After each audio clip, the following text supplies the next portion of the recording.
जेवढे लढवायचे तेवढे आम्ही लढवणार त्या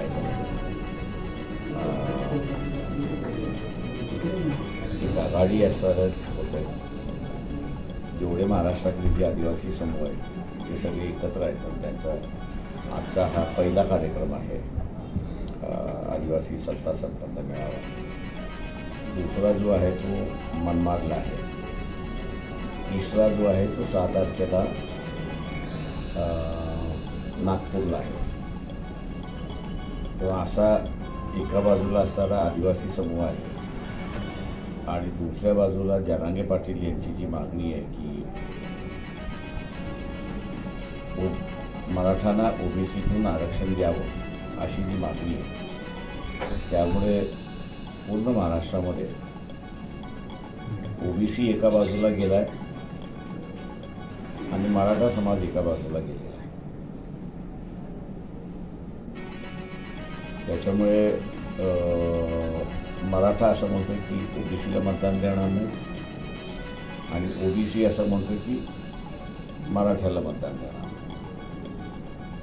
त्याच्यामुळे ही जी परिस्थिती आलेली आहे या परिस्थितीच्या बरोबर आम्ही असं ओबीसीबरोबर आहोत की ओबीसीचं आरक्षण ओबीसीसाठी राहिलं पाहिजे. मराठा समाजाचा त्याच्यामध्ये समावेश होऊ नये आणि वंचित बहुजन आघाडी ओबीसींचं या संदर्भातलं पूर्णपणे नेतृत्व करते. त्याच्यामुळे ही जी आघाडी आहे ह्या आघाडीला असताना आम्ही 6 तारखेला आहे त्याचं एक नाव त्या ठिकाणी घेणार आहोत शेवटच्या परिषदेमध्ये. बाळासाहेब, शिवसेना व उद्धव गटासोबत परत आपले युती होणार आहे असं कोणाबरोबर युती होणार हे आम्ही तुम्हाला सांगितलेलं आहे. ज्याला कोणाला आमच्याबरोबर युती करायची वाटते त्यांनी आमच्याकडे यावं. आम्ही कोणाकडे जाणार नाही.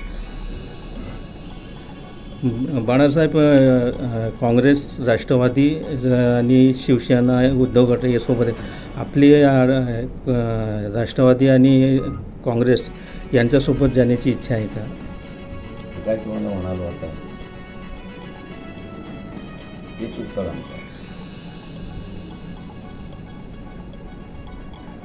बाळासाहेब, सध्या महाराष्ट्र राज्यामध्ये अल्पवयीन मुली असो आणि महिला हे सुरक्षित नाही आहे. याकडे आपण कसं पाहता? याची जी सगळे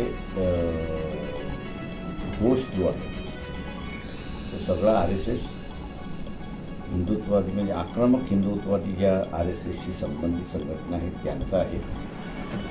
कारण का त्यांनी गेले 30 वर्ष 35 वर्ष कुठून द्वेष पसरवलेला आणि या द्वेषाला जागा मिळत नाही, वाव मिळाली नाही तर मग ते कुठलंही कृत्य त्या ठिकाणी करतात. ज्याला सायकोफंट आपण असं म्हणतो त्यांनी सोसायटी सायकोफंट करण्याचा प्रयत्न त्या ठिकाणी केलेला आहे आणि म्हणूनच शांततेच्या ऐवजी तिथे खूप कर्म करताना आपल्याला त्या ठिकाणी दिसतात. बाळासाहेब, पुण्याला विद्याचं माहेरघर असं म्हटलं जायचं, परंतु आता तिथं कोयता गँग या नावाने ओळखलं जात आहे. याकडे आपण कसं पाहतो? एखादी घटना वर्तमानपत्राने रंगवली की ती काही त्या शहराचं ते कलर ते विद्येचं माहेरघर आहे ते विद्येचं माहेरघर नाही. त्या वर्तमानपत्राने कुठल्याही शहराची बदनामी करण्याचं ठरवलं तर ते वर्तमानपत्रातली बातमी येईपर्यंत राहते की ती ज्या दिवशी बातमी संपते त्या दिवशी ते शहर पुन्हा आपल्या जुन्या इतिहासाच्या नावाने ओळखलं जातं. बाळासाहेब, पूर्वी राजकीय नेते राजकारणी हे वैचारिक लढाई लढत होते. आता व्यक्तिगत लढाई लढतायत का असं वाटतं का आपल्याला? मी काही ते लोकांनी ठरवायचं असतं. त्याला काही शिक्षा नाही. लोकांनी ठरवायचं असतं त्या प्रमाणात लोकांनी मत द्यायचं असतं.